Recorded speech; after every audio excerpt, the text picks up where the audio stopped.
Hey guys, I'm Jordan and we are at the 5-7 Fest hosted by Gun Talk Media and Range Ready.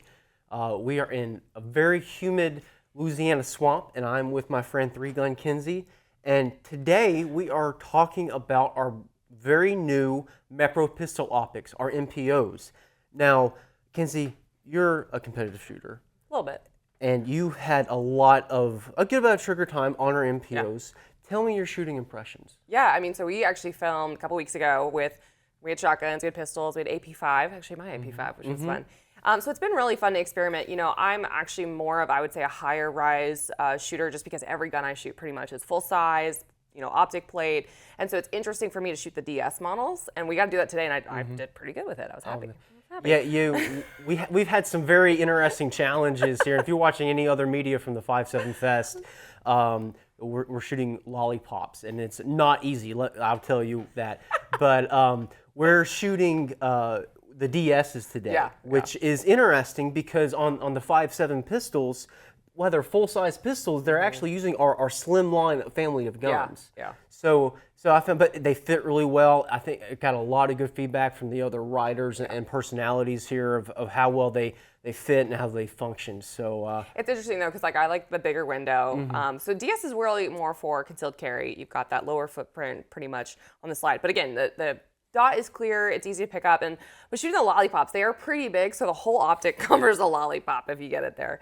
But that's been really fun. The 5.7 round, I don't know how much you guys, probably zero maybe, have tested with that ammunition. I don't know if you've ever shot a 5.7 with your optic before. Personally, this was my first time doing a 5.7 with this, but I mean, they've held up really well. They've held zero. The clarity's been well. We've also shot them suppressed, which if you know anything about shooting suppressed, it adds a lot of wear and heat to the gun. Yeah. And they shoot 2,000 feet per second or faster. Yeah. Oh yeah. So they heat up really quick, and you can shoot through the Mirage, and they held zero through the really hot guns where you couldn't even hold the gun. It was so hot. That's true.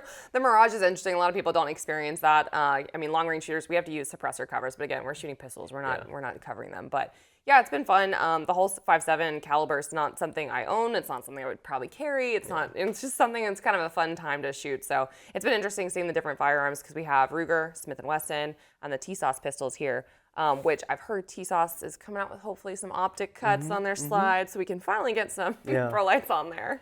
Yeah, so just a quick summary of the MPOs, specifically the Slimline families. We have the DS, which is the basic, no nonsense, everything you need, nothing you don't. The battery's underneath, and then there's no controls. This is just, it's on. It just works. And then moving on up to the S and the Pro S, electronically they're very similar, but battery compartments on the side, buttons on the side.